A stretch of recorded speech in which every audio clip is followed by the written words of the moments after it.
My name is Regina Shannon. I'm a mystery book novelist. This is another video about an author's workflow that I wish I had seen when I was writing my first novel. I write novels in layers. I have plenty of videos and blog posts describing all 8 layers that I won't go into here with one exception, and that is to let you know where I am in the writing process right now.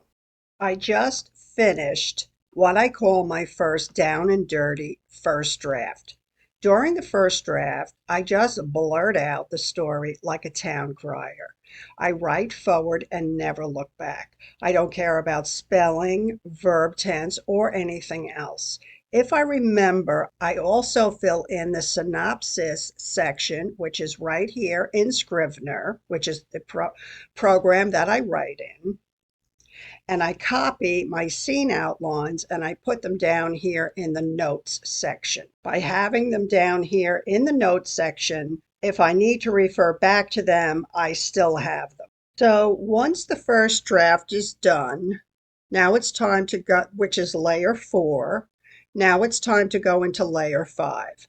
So here is the setup. On the left-hand side, I have the sections over here divided into 1, 2, 3, and 4, which is the story structure. And each document is a new scene.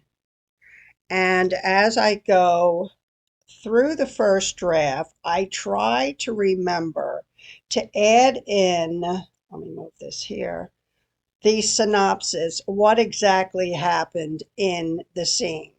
I also call the scene something that will let me know what's going on in the scene so that if I need to find something or like looking back, I can come right here and I can figure out exactly where I am by the names of the scenes. So in layer 5, I am now going to do my first layer of proofreading, but I am only going to be focused on a few things. First of all, I'm just reading through to make sure that the scenes run together and they make sense. In other words, I have to make sure that if the two detectives get into their car in the end of one scene, that I don't have anything in the next scene saying that they're getting in the car because they're already in the car. So I read through to make sure that everything lines up between the scenes.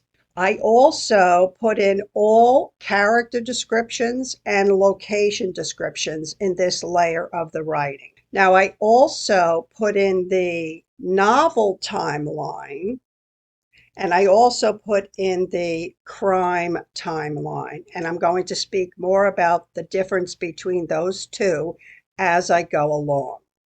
So for the novel timeline, I begin each scene with this particular template right here: point of view, time, location, and clues and purpose. And so when I begin, like my first scene has the two detectives before work having coffee in a diner. So in the next scene, I can track that I have to allow time for them to be in the diner until they show up at the crime scene. So I'm always tracking the timeline of the novel.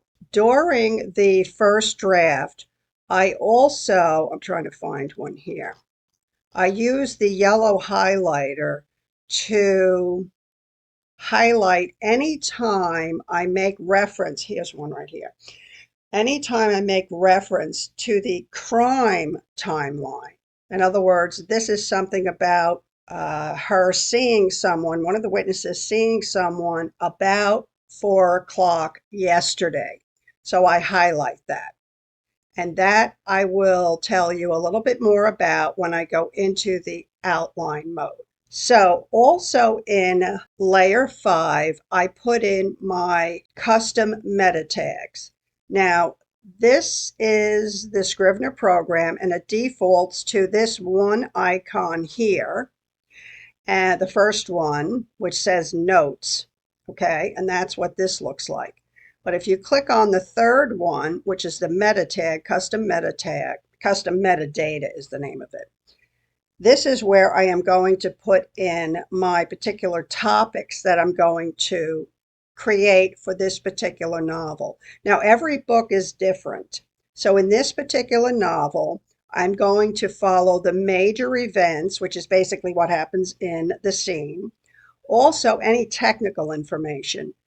Let's see, everyone's name, what the victim was wearing when she was found murdered, any officers that are passing things, or they have like a 2 second role in the book. I make sure I record their names if I just pull one out of the air. So if I ever need it for the rest of the story, I don't have to read the whole book. It's here in the technical information.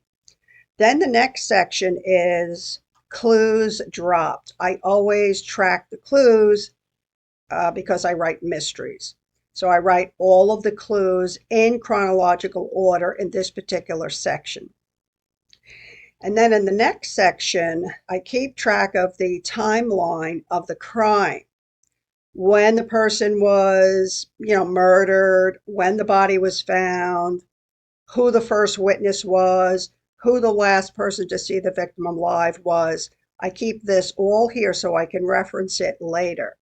And the last section I have is for relationships. And that's because the subplot in this book, which is a book 6 in a series, is a subplot of a romance.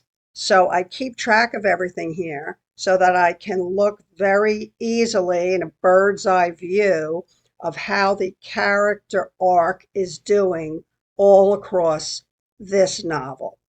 So that's the setup. So now that I have explained what type of metadata I am doing in this particular novel, I'll just quickly tell you how this is set up. On this panel here, you want to go next to where it says custom metadata, and there are 3 dots. They might be hard to see with my color scheme, but they are on the right-hand side. And you click on that, and another dialog box opens. And over here, no matter what color scheme you're using, is a tiny little plus sign and minus sign. You need to click on this in order to type in what you want to call your particular metadata. So this is my list here, okay? And then you want to wrap the text. I have this chosen on all of them, wrap text, and that's so that you can put in more than one thing on different lines. If you want to change the color of the text, you can do that, and then just click on OK. All right, and that's how you can set this up. Now I'm going to show you how I use this after I get through doing all of my descriptions all throughout all of the scenes, and I fill in all of my metadata, and I make sure that I have my synopsis all set up. Then I go to the top level to my draft folder, okay, and these 3 icons right here where I'm circling it with the mouse, this is the writing mode. This is for the corkboard, which I like the concept of, but it never works for me because I'm too wordy. So that's why I use the outliner mode. So now, in order to see this better, let me just push this over here, and I'm going to close the inspector window here.